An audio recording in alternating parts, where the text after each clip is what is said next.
Today we have a very special guest, Dr. Jeffrey Sachs. He has a PhD from Harvard University, but also 41 honorary PhDs. I was actually really shocked when I learned that, Doctor. He is a world-renowned economics professor, a best-selling author, political commentator, president of the UN's Sustainable Solutions Development Network, and a very rare in-house name that everyone knows. Please welcome to the show, Dr. Jeffrey Sachs. Great to be with you. Thanks so much. It's great to have you. I'd like to open with a question that follows up on something you said on Democracy Now! On August 30th, where you said, quote, "The knowledge and possibility of leading decent lives is spreading throughout the world. But the United States, there's a resentment to this, a deep resentment," end quote. I was wondering if you could tell us a little bit more about how the U.S. can work more cooperatively with other nations around the world, and is it reasonable that U.S. leaders will choose such a path? Well, the U.S. should chill a little bit. Basically, the U.S. Leaders, I don't know about the public, but the politicians, the strategists, started to get very, very worried by China's success. This is the main issue. For a long time, the United States more or less wanted China to make economic progress, but the idea was under the U.S. Guidance, under the U.S. Umbrella, because the U.S. Official policy for foreign policy and military policy is that the U.S. should be the dominant power. And then China achieved tremendous economic, but not only economic, also technological progress, especially after 1980. And by the 2010s, the mood in the United States started to change. And I remember reading an article in 2015 by a former colleague of mine when I was on the faculty at Harvard. And the article said, China's rise is no longer in America's interest. I'm paraphrasing it a little bit. But I said, whoa, it's pretty obnoxious. For a U.S. strategist to say it's no longer good if China continues to achieve progress. That was essentially what the article was saying.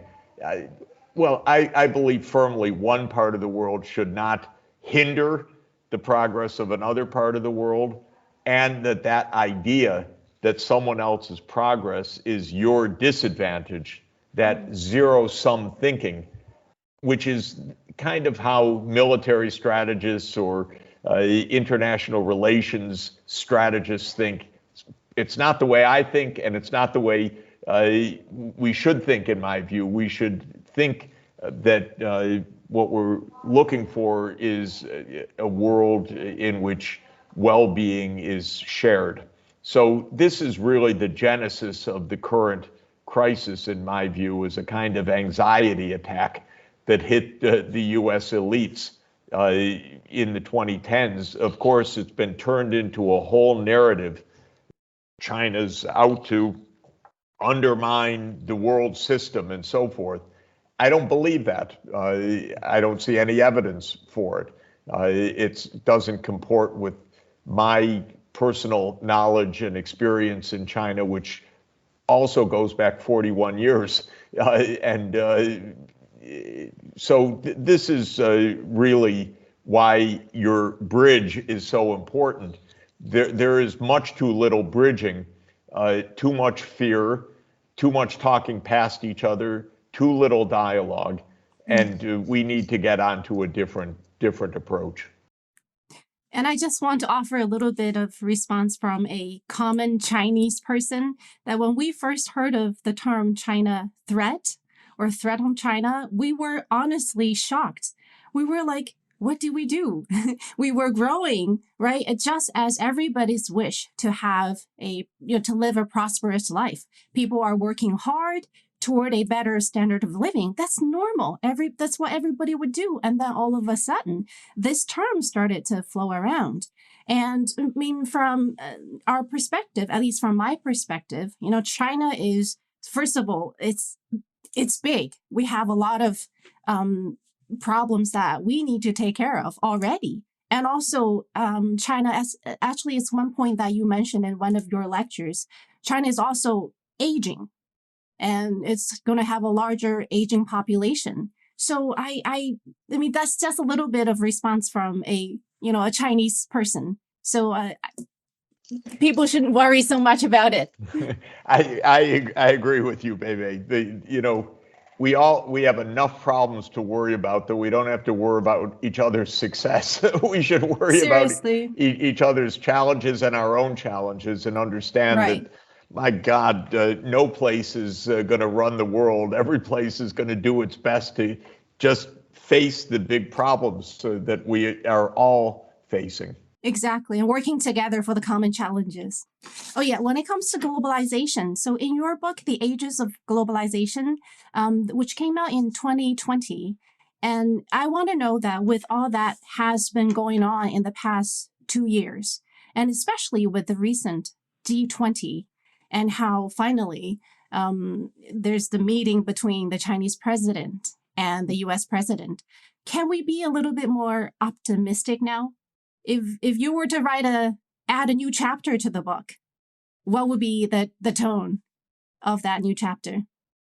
This 2020 book, The Ages of Globalization, is about the history of globalization, Right. which when I was starting out again as a professional economist in 1980, I thought globalization was something new happening Exactly. for the first time. Then I learned a bit more.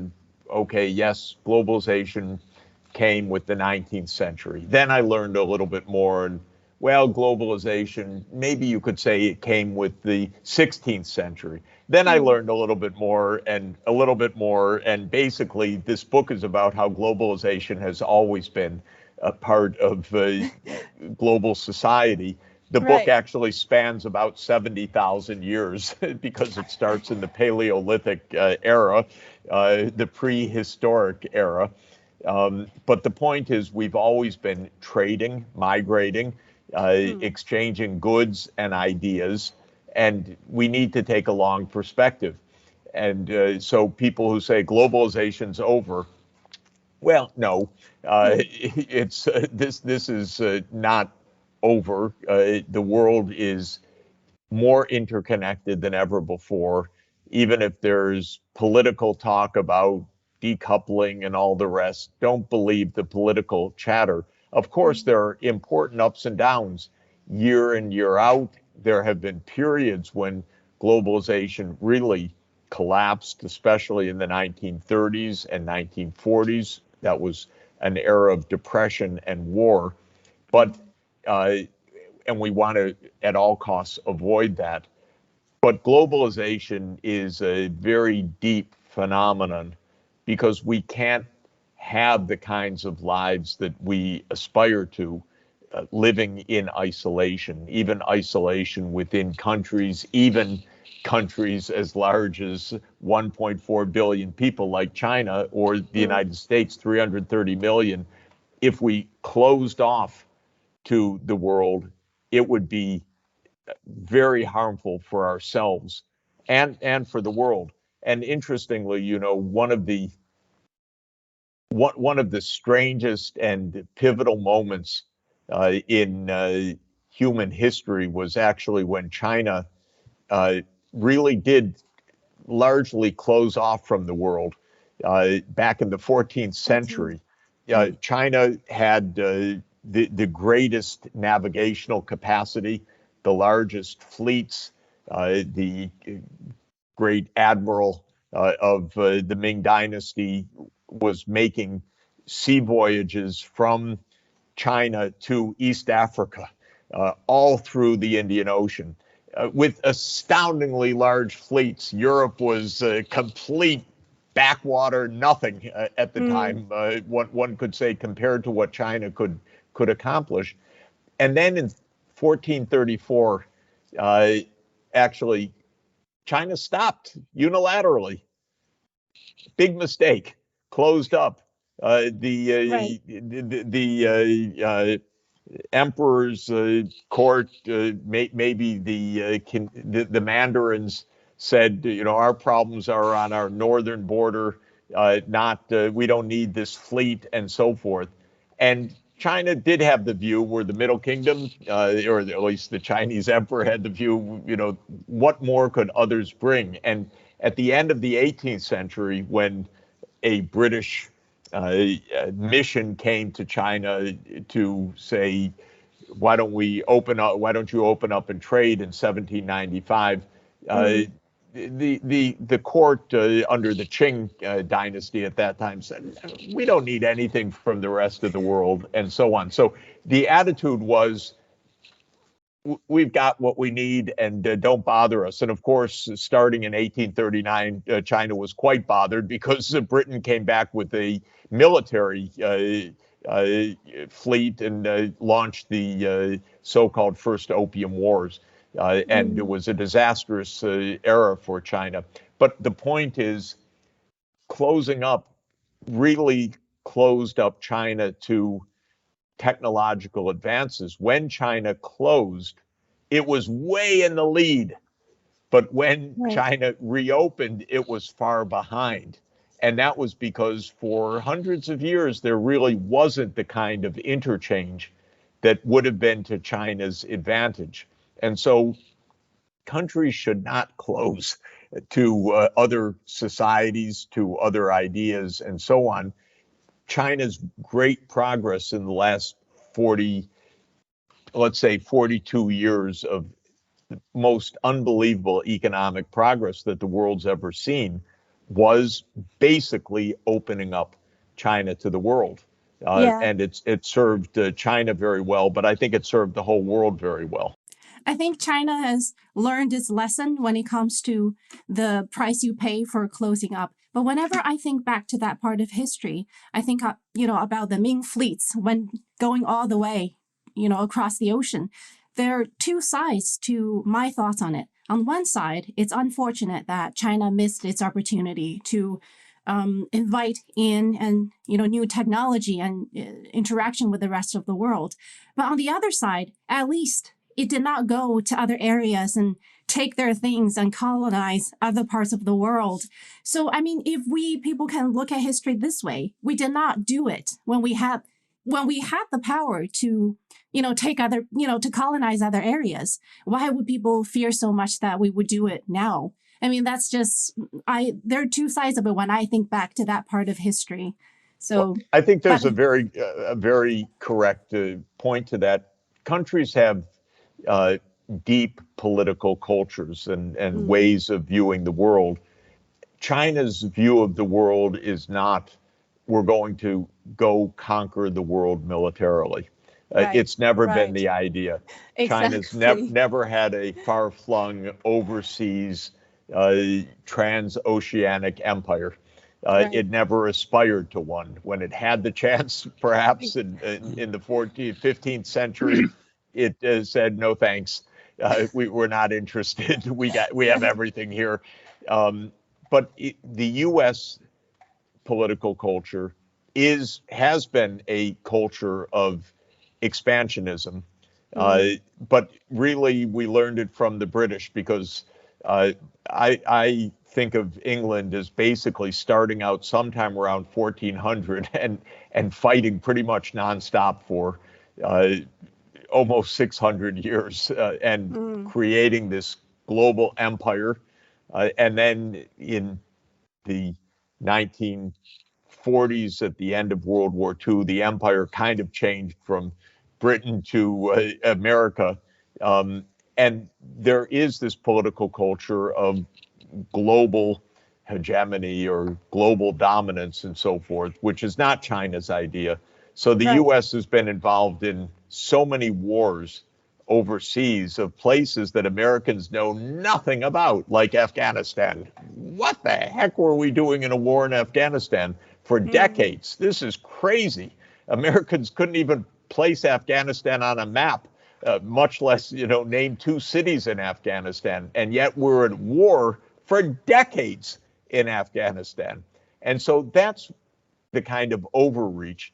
And that's what I say when Americans say, well, China's very dangerous and, militaristic and so forth. Well, how many wars has China been in since 1980? Zero, actually. None. There was a brief war with Vietnam in the 1970s that was kind of a spillover of actually the U.S. wars in Indochina, which was a spillover of the French wars in Indochina even earlier. But from 1980 onward, none. The United States, nonstop wars all over the place, by the way, in the Americas, in Africa, in Western Asia, in Central Asia.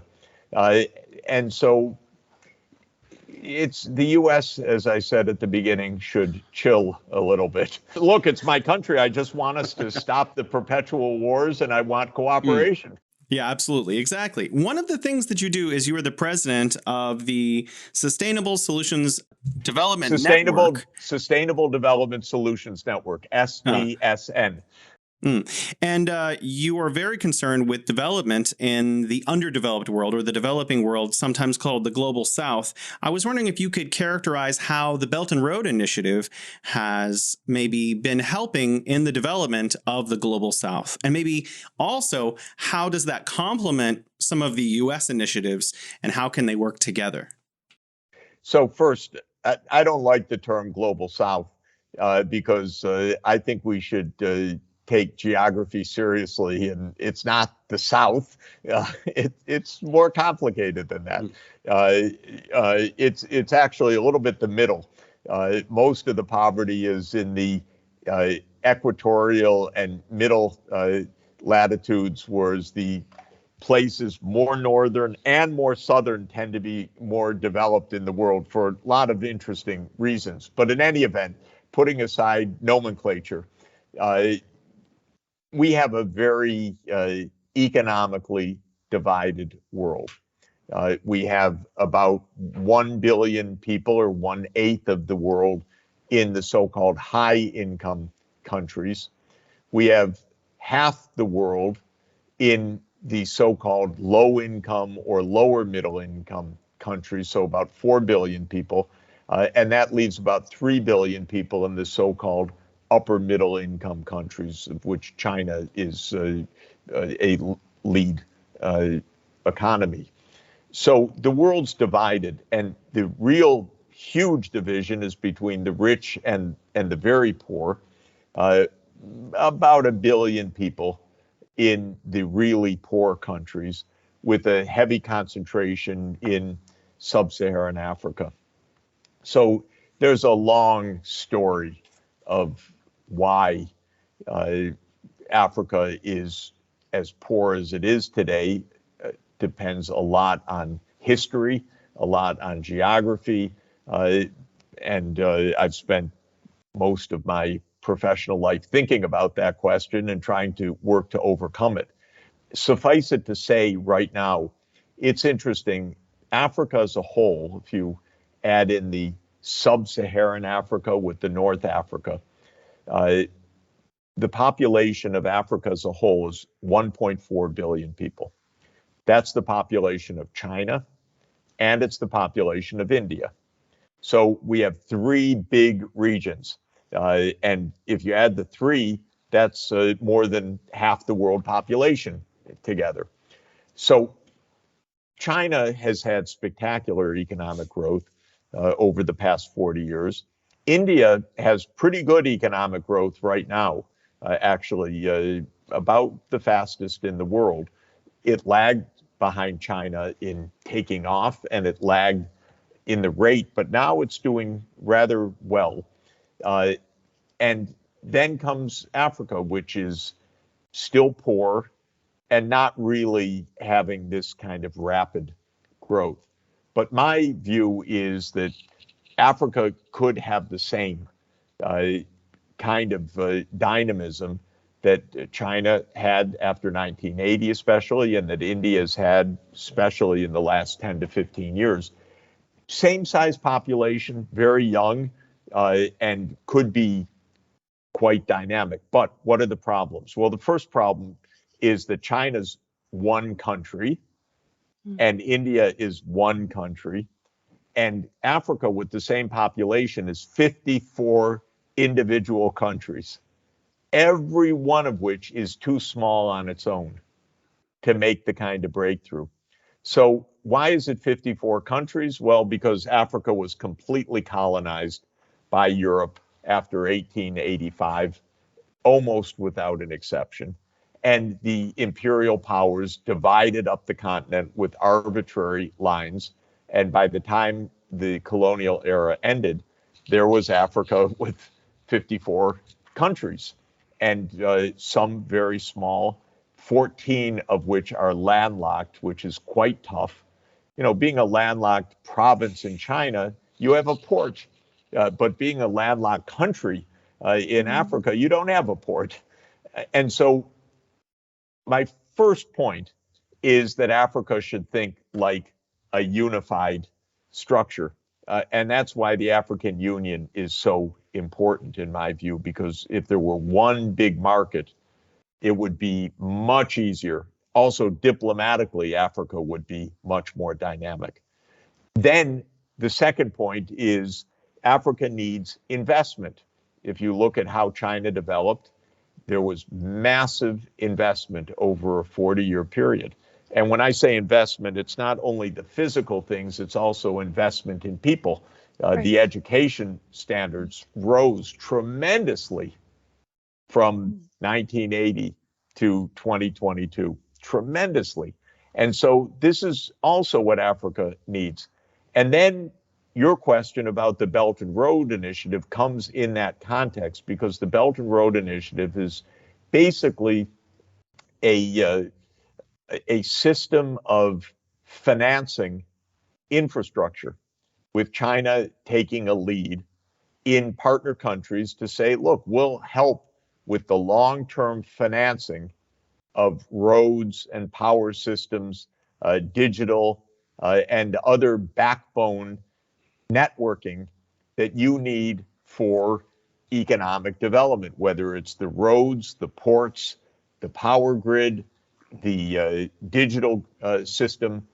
That's what Belt and Road Initiative is.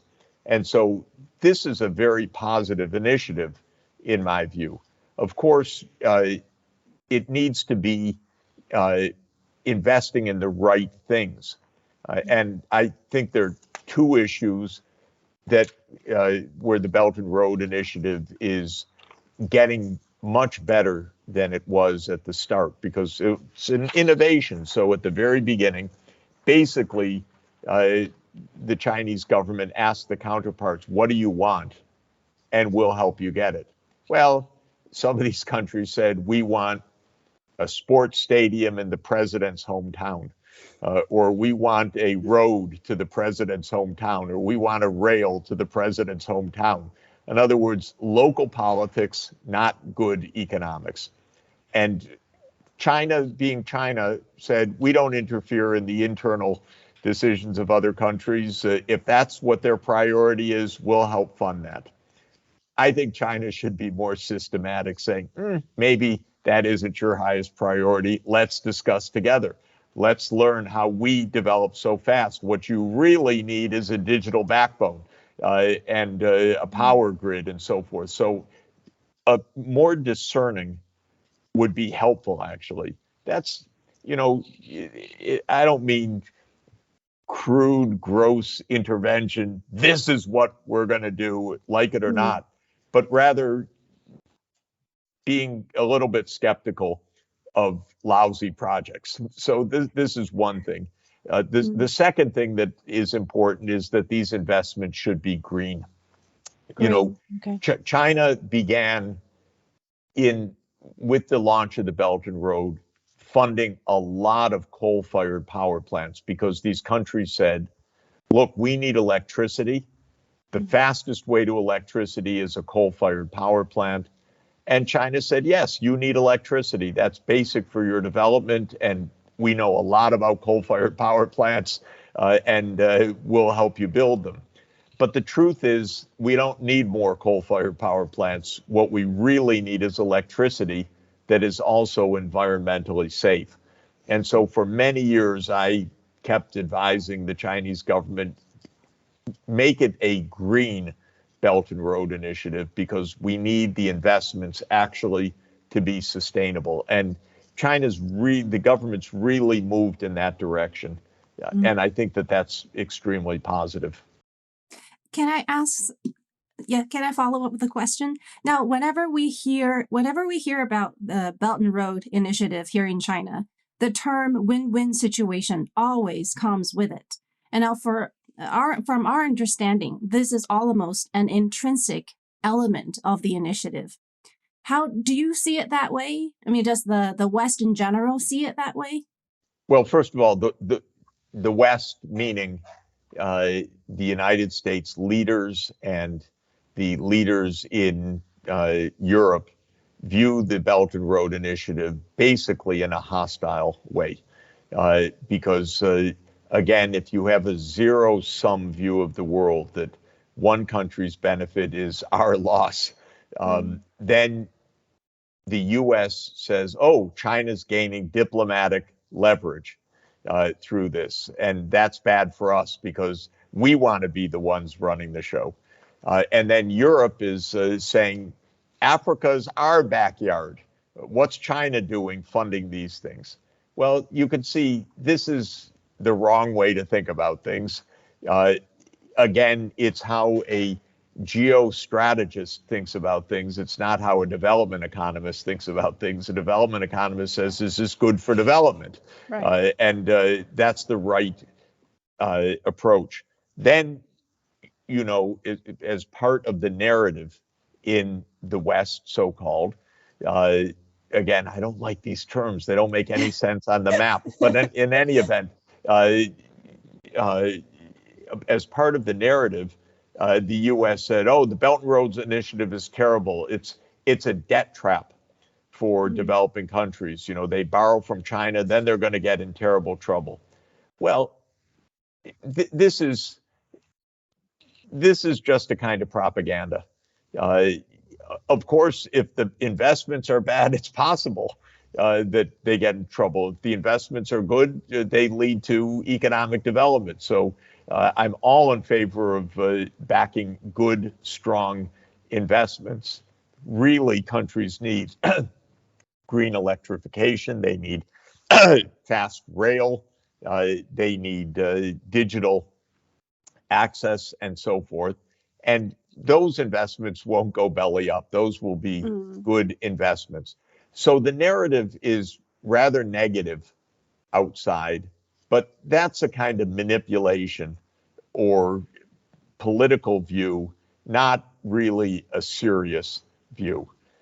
From the point of view, that you asked, the relationship of this program for China and the country that is the place of the investment, this will be win-win if the investments are well designed and well implemented, because China will benefit as both the one that has made a loan. Also, of course, China will export a lot of the infrastructure, the technology, because that's part of the point, which is China says, we can help you build this stuff and finance it. You'll pay us back over time. That's win-win if it's a good project. In your opinion, do you think China is overextending itself with the Belt and Road Initiative? No. No? I think China, I think it's not a simple initiative, though. And so I think China's gaining experience, frankly. The U.S. made a lot of investments in developing countries that went bad. That happened many times. China has made some bad investments as well. The initiative, I think, was absolutely in good faith as a win-win initiative. good for the Chinese economy, good for Chinese diplomacy, good for the recipient countries. But I think that the quality of the investments needed to be improved from the beginning. Again, the basic way that it worked was as I described it, which is China asked the recipient country, "What do you want?" And too many times it was, as I said, something that was really for local politics, not for good long-term development. So I think that there's learning going on, and the program is getting better. But I hope China continues it. I hope indeed it expands it, because I think it's really important. The idea is completely correct, which is that we need an era of infrastructure investment in developing countries.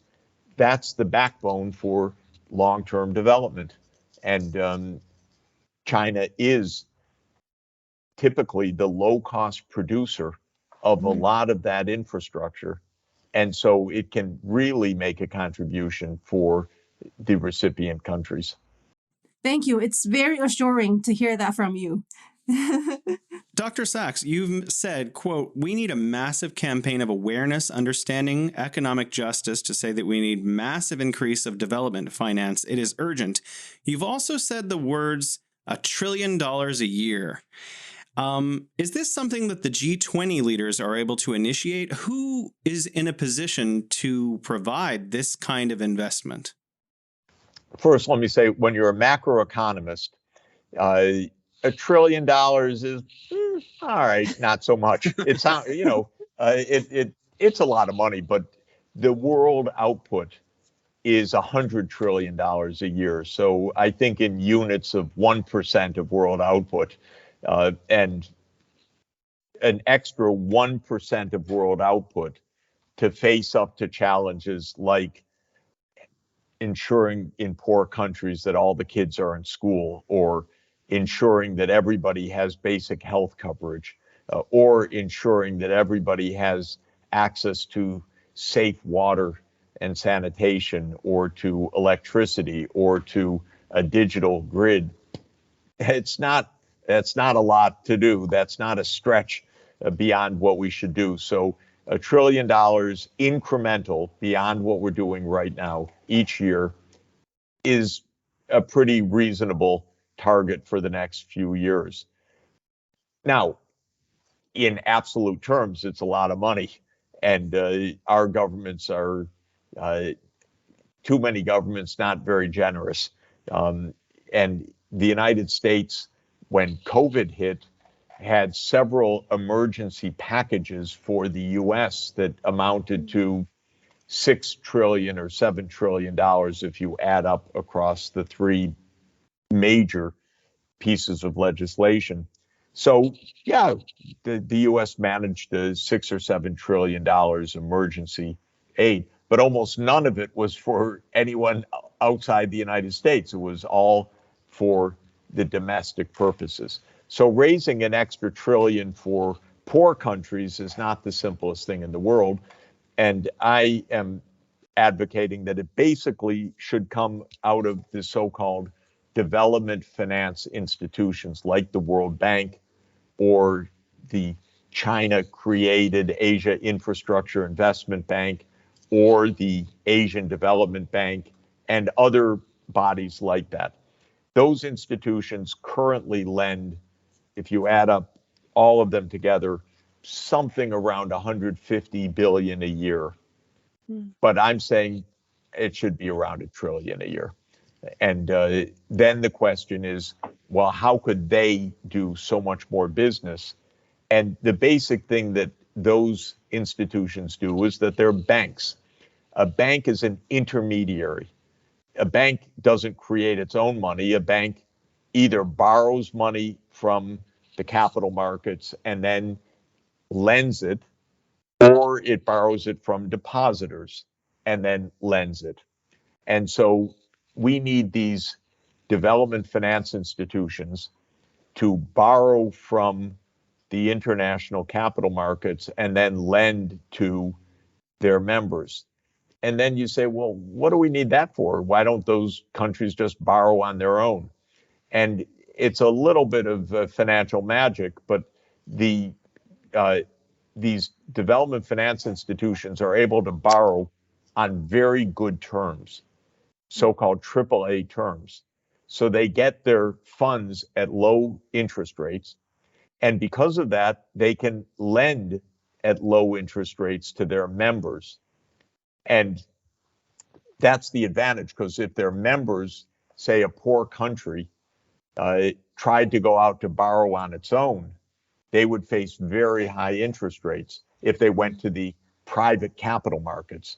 But if they go to the Asia Infrastructure Investment Bank, they can get the same loan at a low interest rate. And then comes a question, well, how does AIIB, this bank, lend at a low interest rate when the capital markets would demand a high interest rate? And that comes to some financial engineering. But one of the reasons is that the multilateral institutions like that bank have backing of governments. So the governments say, go out and borrow, and if you have a problem, we back you up. And so the governments are at some risk if these development finance institutions do more business. But I think the risk is quite low if, like I keep emphasizing, they're making loans that are for really good purposes, like education, healthcare, clean energy, safe water and sanitation, digital access. I say go for it. I have a few important questions, but I'm going to squeeze this in about poverty alleviation. Now, I think China has a lot of experiences to offer when it comes to tackling poverty. But China's method is, it's targeted and it's from the bottom up. Like literally down to the village, the county, and even the household level to see what the local resources, has to offer, what kind of culture it has, what the family, what's like the target, basically custom made plans for poverty alleviation. And I have actually some numbers here. It's from ChinaFocus.com in a conversation with Mrs.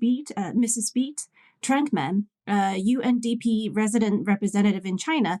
She said since 2017, about 775,000 civil servants has been sent to all the registered poor villages to support the local authorities in implementing these measures to reduce poverty and also to monitor its progress. So I'm wondering, even with, let's say the funding is in place, will there be enough human resource to actually put the money into good use? Because I think for China, that's a huge part of why it has worked over the decades. Yeah. So it's a good question, and such capacity needs to be developed over time. It wasn't in place starting in 1980 or 85. A lot was developed over this 40-year period of massive reduction of poverty. But the reduction of poverty in China came in many different ways. Partly was general economic orientation. When Deng Xiaoping said we should be an open economy and have market economy and so forth, this was a general system design. So that was one thing. Then the government invested very heavily in the basic infrastructure, tens of thousands of kilometers of paved roads and highways, an intercity fast rail system of tens of thousands of kilometers built in the 1990s. In many urban centers, a metro system or public transport system was built. The power grid was built. The digital grid was built, mostly by state enterprises or direct public investment, sometimes also by private investors in certain cases, like parts of the digital system. But the basic point was huge investments of infrastructure. Then came huge public investments in education. The years of schooling went up a lot, especially in rural areas. Higher education was, of course, really fostered.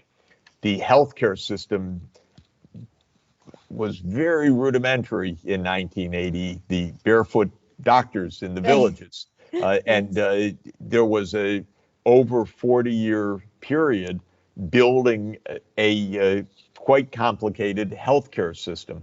So a lot of those big investments were taken. Then, of course, the business environment was favorable, the globalization, the rapid economic growth, all of that contributed to rising incomes and livelihoods. So you had the government side, you had the private side, and then the poverty rates came down significantly. And then the government said, we're going to go to zero by 2020. And I was involved a little bit in some of the efforts, for example, in the Western China development efforts, because it was noticed in the early years of the new century, the 21st century, that while the opening up had really worked to propel China, the big gains were in the coastal regions. Right. And the Western regions were lagging. So they said, Professor Sachs, could you go visit Western China during a couple of years and make recommendations? And this is one of the things I was very happy to do roughly 20 years ago. But it means that there was lots of fine tuning. And especially in the 2010s, the fine tuning was, like you said, really down to the local level. In fact, I went to what was counted as one of the poorest counties of the country, Ningxia Autonomous Region, with an anti-poverty mission during the 2010s. And it was very specific. They knew each household and what were the problems. And we went household to household with the local the local officials. By the way, there was still poverty, but it was at a level much above the poverty that I knew in Africa, because we'd go to the small house of an elderly woman, and she had electricity and a television set. So it was already at a level beyond extreme poverty. All of this is to say that the reduction of poverty in China was a 40-year-long process. Absolutely remarkable, because roughly 1 billion people came out of poverty. And that's an unprecedented historical accomplishment. But many things went into it. And it wasn't just 1 year, it was 2 generations of rapid progress, but over 40 years. And so when I think about Africa, I'm also thinking about a 40-year process. And I often say, learn from China's experience, develop the cadres that you need to do this, develop the planning mechanisms that you need to do this, connect with the Belt and Road Initiative for some financing of the long-term infrastructure. But the answer to your question is yes, of course, those skills are needed, but they don't have to be there at the beginning. They get developed along the way. Could I add one last question? Baby's going to, we really wanted to talk to you. We've been, both of us are overeager. Sorry, Dr. Sachs, for taking so much of your time. We are the bridge, and we do hope to connect, the West, I'm sorry that we have to use that term, with our Chinese audience also. And I was wondering, are you hopeful that the United States and China can work together in some of these global partnerships to alleviate poverty around the world? Of course, we should work together, and I want to see some real projects of working together. For example, China and the US and Europe should say to leaders in Africa, especially of the African Union, we'll help you. You have to do the lead, but we'll help you on universal access to digital services, universal access to electrification, kids in school, and so forth. And if this was viewed not as some great struggle between the US and China over influence, but rather as a cooperative activity, it would be fantastic. And I have some specific projects in mind that I'm really trying to emphasize. One that is a famous project called Grand Inga, which is on the lower Congo River, a massive hydroelectric power potential for the Democratic Republic of Congo, which is a country of almost 100 million people, but the vast majority don't have electricity. And here's this great hydropower potential that could provide electrification. And it's a pretty big price tag, $30 to $50 billion investment to get 30 to 50 gigawatts of hydropower. Roughly, rough numbers. Big potential. Yeah. But for an impoverished country, it's too much. And so I recommended, let's mobilize a global development project. It will repay, by the way, because the electricity will really generate economic development. But you need some backers to that. And that's a kind of project where the US, Europe, and China really could work together effectively. Can I squeeze in one last question? I promise I won't ask scarcity anymore. So the last question. Okay. Right, because this is almost like I'm personally curious when it comes to scarcity. Now, growing up, I think we were taught in a way that, there's limited everything. Everything is limited from time to resources.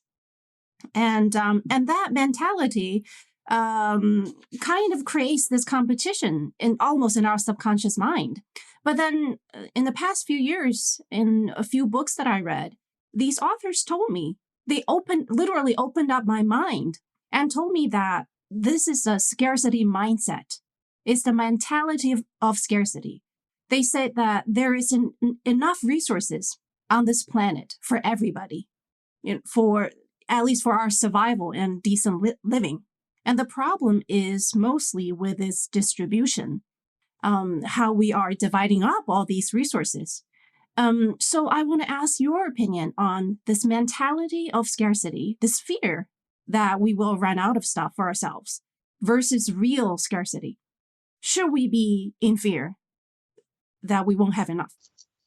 There are definitely things that are scarce, which is the biodiversity on the planet, the capacity of our forests and our fisheries to provide the things that we love from those resources, the ability of the atmosphere to hold our greenhouse gas emissions and so forth.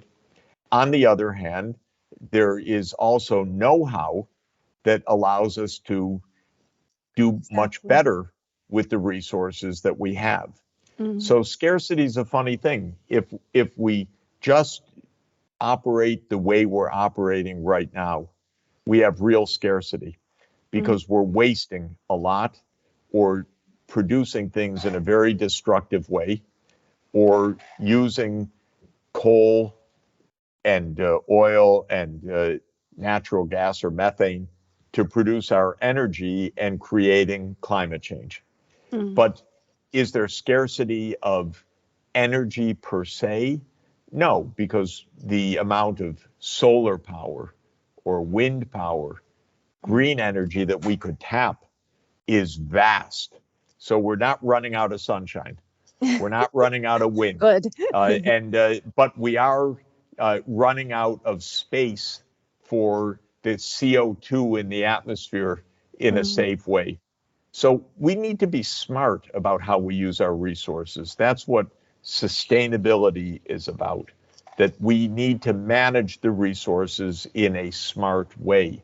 We need to get the most out of our resources by using them efficiently, not in a wasteful way. We should not continue wasting or losing 30% of the post-harvest or throwing out 40% of our food and then wondering what's the problem, Right. So this is the real issue, that we need to look, where are the limits real, and what do we do about that? So the clearest example, just in summary, is we have a limit on how much coal, oil, and gas we can burn, because as we burn those fossil fuels, we're dangerously warming the planet. That doesn't mean that the scarcity is on energy. The scarcity is on fossil fuel use. And what we need to do now is move quickly to wind, solar, nuclear, other kinds of energy that are safe to use for the environment. And then we'll see, the scarcity wasn't our general ability to have electricity. Our scarcity was specific ways that we were doing things. The same is really true in land use and food production as well. This is the time when we really need to be smart about how we produce things so that we're producing them in a sustainable way. So using limited resources in smarter ways, coming up with better innovation. Thank you. Thank you so much for your time, Dr. and Professor Sachs. Thank you so much. Thank you. Thanks a lot. Thanks for what you're doing. Thanks for having me as a guest on the bridge. I really appreciate your voice. Thanks a lot. And what you have to say. Very nice. Great to be with you. Great to meet, and congratulations on what you're doing, which is wonderful. Thank you. Thank you for your time. Thank you. Take care, Professor Sachs. Bye. Bye. Goodbye, Dr. Sachs.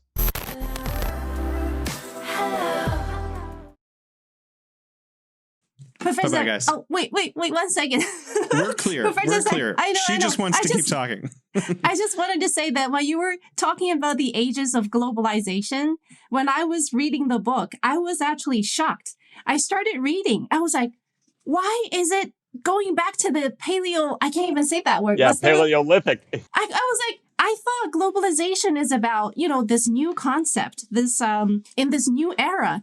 And then I started reading, it was all the way back in history, and then slowly, progressing into our understanding of globalization now. But it was truly a joy to read, and it was very eye-opening. Oh, great to hear. I appreciate that. I really want to say that I would recommend your talk in Athens at the Democracy Forum. Athens Confucian Dialogue. Yes. I was reading it. I mean, and I was literally in awe of what you said at that dialogue, especially considering the mediator, the guy in the middle. I don't know about him. I almost wanted to fast forward when he was talking.